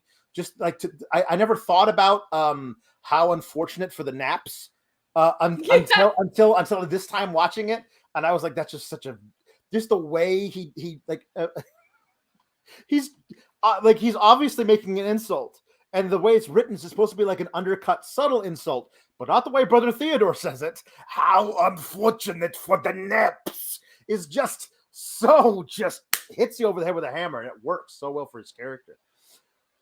But yes, no, this is the least get the flick out of here I have voted yet.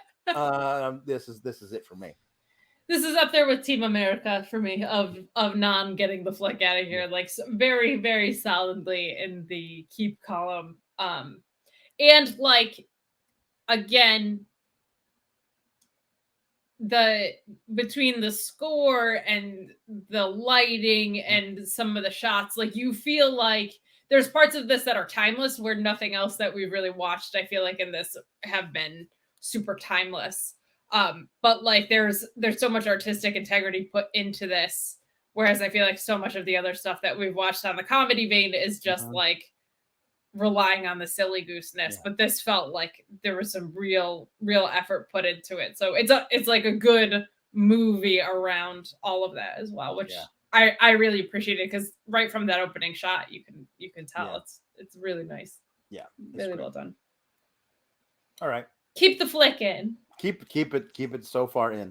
And it's one of those things, like, I wish I could recommend and say, hey, it's on Netflix, go watch it right now, you'll love it. It's got some horror undertones, so it's perfect for a Halloween week watch.